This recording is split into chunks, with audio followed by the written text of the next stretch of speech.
অন্নপূর্ণা যোজনা নিয়ে মুখ্যমন্ত্রীর বড় ঘোষণা, ৩,০০০ টাকা কারা পাবে না জানিয়ে দিলেন। আবেদন করলেও টাকা পাওয়া যাবে না। তো গুরুত্বপূর্ণ আপডেট ভিডিওতে দেখাচ্ছি। অন্নপূর্ণা যোজনা নিয়ে বড় ঘোষণা করলেন মুখ্যমন্ত্রী শুভেন্দু অধিকারী।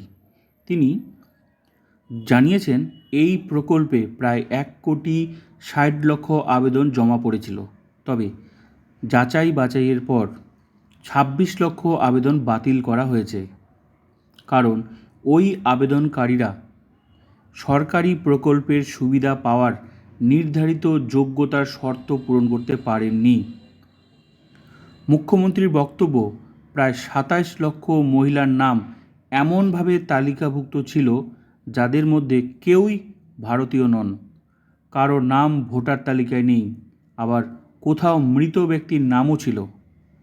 এমনও দেখা গিয়েছে একাধিক ব্যক্তির নাম 3টি আলাদা ভোটার তালিকায় রয়েছে এবং একই সঙ্গে 3টি পৃথক অ্যাকাউন্টে সরকারি অনুদান জমা পড়ছিল। তিনি বলেন, সরকারি অর্থ শুধুমাত্র বৈধ ভারতীয় নাগরিকদের জন্যই বরাদ্দ, মেনেই এই ধরনের নাম তালিকা থেকে বাদ হয়েছে। তবে মুখ্যমন্ত্রী স্পষ্ট করে জানান, বাংলাদেশ থেকে শরণার্থী হিসেবে ভারতে এসে নাগরিকত্ব সংশোধনী আইন সিএ এর অধীনে আবেদন করেছেন এমন ব্যক্তিদের ক্ষেত্রে আপাতত কোনো ভাতা বন্ধ করা হবে না। তবে তাদের সিএর আবেদন নিষ্পত্তি না হওয়া পর্যন্ত সামাজিক সুরক্ষা প্রকল্পের সুবিধা চালু থাকবে, এই টাকা পাওয়া যাবে। তো গুরুত্বপূর্ণ আপডেট, আশা করি ক্লিয়ার হয়ে গেল যে কারা টাকা পাবে আর কারা টাকা পাবে না।